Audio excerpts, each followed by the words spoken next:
Howdy, welcome back to the next section of Chapter 2. In this section, we're going to talk primarily about the five forces analysis, part of the industry analysis. So with this, an industry is a group of firms producing products that are close substitutes to each other. Compared with the general environment, the industry environment has a more direct effect on firms' competitive actions and responses. So with this, we'll be looking at the threat of new entrants, bargaining power of suppliers and buyers, threat of substitute products, and rivalry among existing firms. So to do this, I want to address why it's important to look at a particular company when we are doing a five forces analysis. So if you were to look at American Airlines and look at their flight map, covers the United States quite densely, and then goes many other places in the world. Now compare that to Spirit Airlines, which is much less and focused in really just a few areas. Or look at Alaska Airlines on the West Coast, or Southwest, which covers the United States very well, but not as much internationally, although they are starting to have a few flights that do go south. So when you consider this, you can also think about the fleets that they have. They have different capabilities that they can do. It's important to be able to look at each of the competitors, and every company, based on where it is fitting within the industry, will have a different vantage point. Southwest put this together to show how much better they felt like they are than their competition. But ultimately, when you look at this, you will see that each of them offer a different value proposition in a different way, and therefore they are all looking at the industry differently. So coming back, these are the five forces, and we'll hit each of them individually.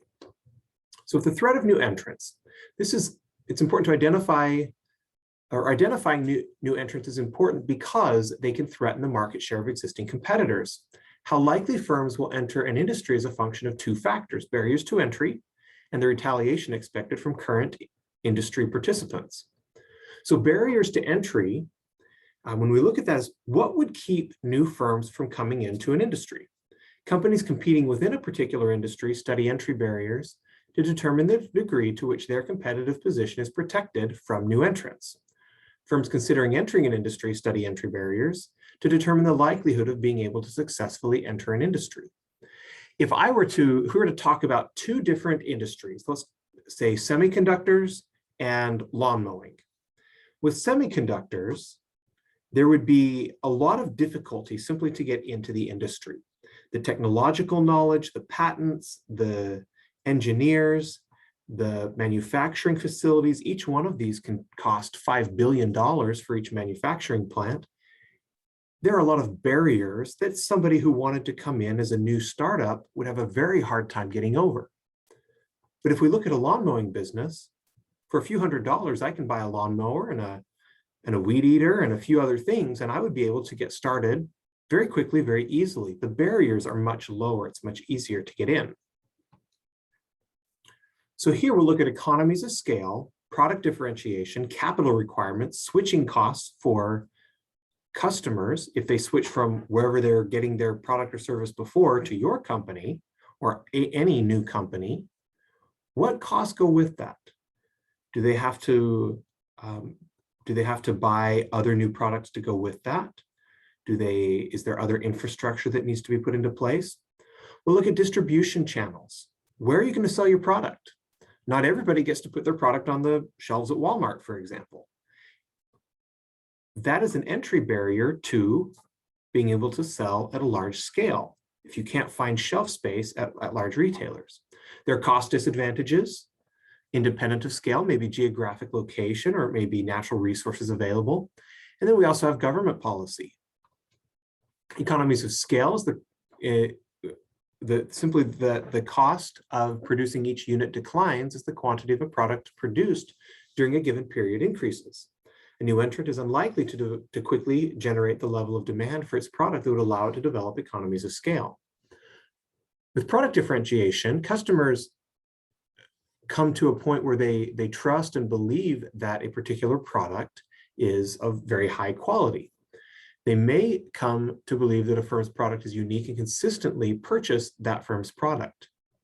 As an example of this, most of you probably use an iPhone.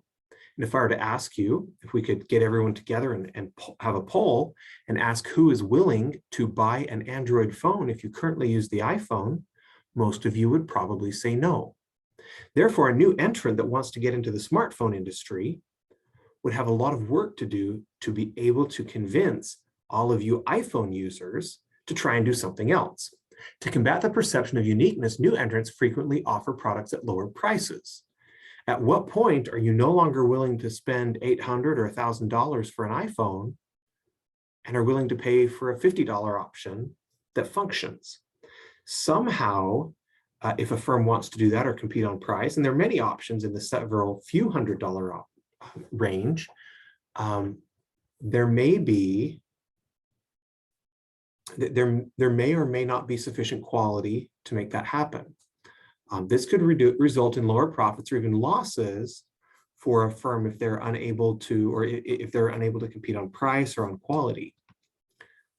Capital requirements, such as $5 billion to build a semiconductor manufacturing plant, or a fab is what it is called in the industry. Competing in a new industry requires a firm to have capital for physical facilities, inventories, marketing activities, and other critical business functions. The capital required for successful market entry may not be available to pursue the market opportunity. So switching costs are the one-time costs that customers incur when they buy from a different supplier.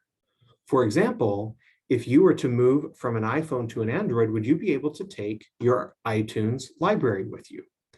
Or if you were to move from SAP, a major technology provider, to Oracle in a large company, you could be looking at millions of dollars to be able to switch from one provider to another. So if switching costs are high, a new entrant must attract buyers by either having a substantially lower price that will simply pay off over time, or a product that's so good that it's worth the switching cost. And then access to distribution channels. After building a relationship with distributors, a firm will nurture it, thus creating switching costs for the distributors. New entrants may use price breaks and cooperative advertising allowances to persuade distributors to carry their products. However, those practices can reduce new entrants' profit potential. It's important to note that the importance of distribution channels and how they may or may not help new entrants.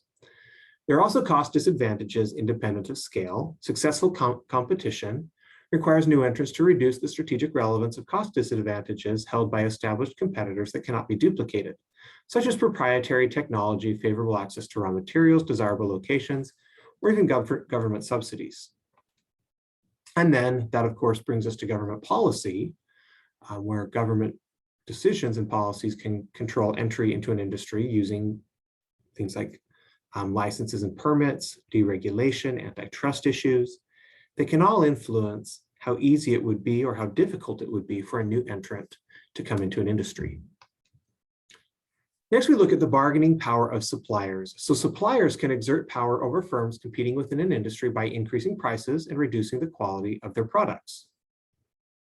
A supplier group is powerful when it is dominated by a few large companies and more concentrated than the industry to which it sells.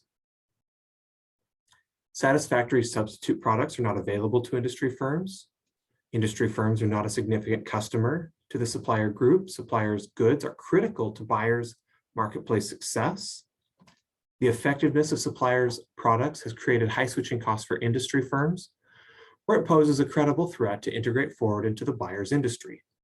So let's take a couple of examples here. If we were to look at a company like Walmart, they tend to have a lot of negotiating power relative to their suppliers because they may represent, in many cases, the vast majority of a supplier's annual revenue.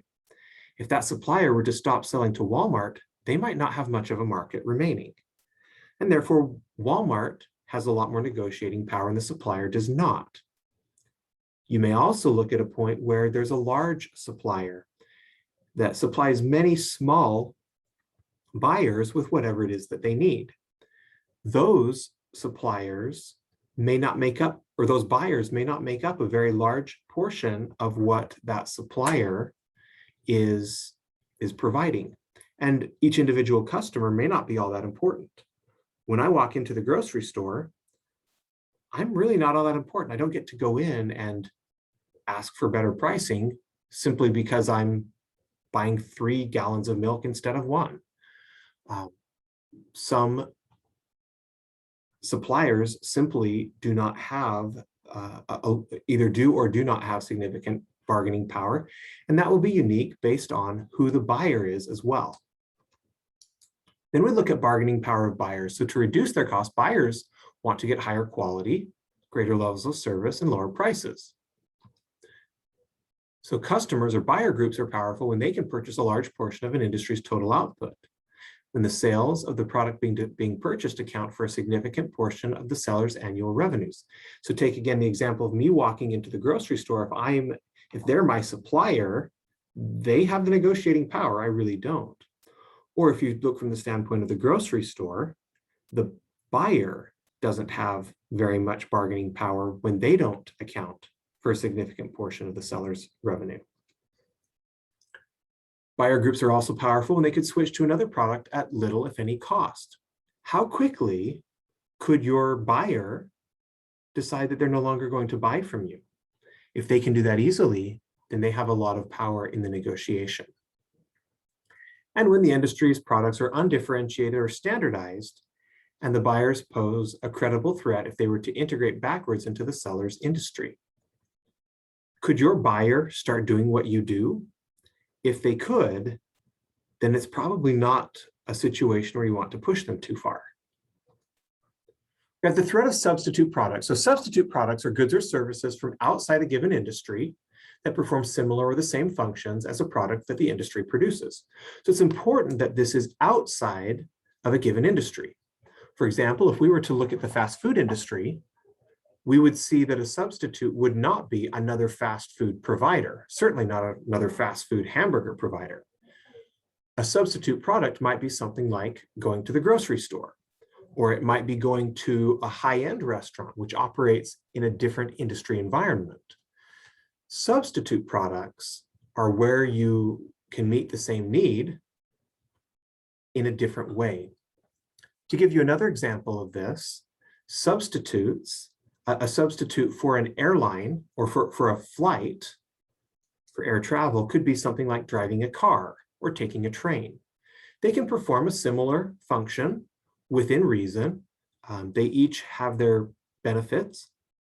They each have their drawbacks, but they are substitutes for one another. Other substitutes for air travel could be something like riding a bike or walking, but they're really not very good substitutes. So you can look at any substitute and determine if it's a relevant substitute or not. In general, product substitutes present a strong threat to a firm when customers face few, if any, switching costs. The substitute product's price is lower, or the substitute product's quality and performance capabilities are equal to or greater than those of the competing product. To reduce a substitute's attractiveness, a firm can differentiate a product along dimensions that are valuable to customers, such as providing them better quality with what you can do, providing better service after the sale, or a better location. And then we look at intensity of rivalry among competitors. So competitive rivalry intensifies when a firm is challenged by a competitor's actions. When your competitor lowers their price, does that actually draw your potential customers away? If it does, then your rivalry will get stronger. If it doesn't, then it really won't, because you're not influencing one another very much. Also, it will intensify, rivalry will intensify when a company recognizes an opportunity to improve its market position and to go on the attack. Common dimensions on which rivalry is based include price, service after the sale, and innovation. Factors that increase the intensity of rivalry among firms include numerous or equally balanced competitors, slow industry growth, where it's difficult to attract new customers, and so you have to fight for the customers that are already buying, high fixed costs or high storage costs, lack of differentiation or low switching costs, high strategic stakes, and high exit barriers. If you're in a situation where your competitor might go bankrupt if they are unable to succeed, they're likely to compete a lot harder than if they don't feel that same level of pressure. So here we come to interpreting industry analyses. Analysis of the 5 forces within a given industry allows the firm to determine the industry's attractiveness in terms of the potential to earn average or above average returns. Stronger competitive forces usually mean a lower potential to earn profits. So an unattractive industry would be one with low entry barriers. You always have the threat of new companies in and taking your customers away. Suppliers and buyers have strong positions. There are strong threats from substitute products and intense rivalry among competitors. It's just difficult to make money in this type of an environment. We might flip this around and say, well, if there are high entry barriers, suppliers and buyers have weak positions, there are few threats from substitute products, and moderate or even low rivalry among competitors, there's high profit potential. For this, think about Apple and selling you that iPhone. It's very difficult for new companies to come in because of various entry barriers and actually compete effectively. Suppliers probably want to be able to supply to Apple. And so Apple's in a strong negotiating position. We've already talked about buyers having a weak position, and that is demonstrated in how unlikely it is or how much you don't want to switch from your iPhone to another phone. You have a weak position negotiating with Apple in that situation. There are not very many firms that can provide everything that an iPhone does. There are some in the industry, but there really aren't very many substitute products. And the rivalry is not particularly strong outside of the rivalry with Samsung, which of course is meaningful. So I think that would be one that does actually have moderate rivalry. There are many other firms that are a number of smaller firms, but they're not really strategic threats to Apple in a big way. And as a result, Apple makes a lot of money, in part due to the industry in which it operates and is able to sell. So now I want you to briefly assess the 5 forces from the standpoint of Disney's studio production business. Ignore the parks, ignore the merchandise, just studio production. Based on your answers, is this an attractive industry for Disney?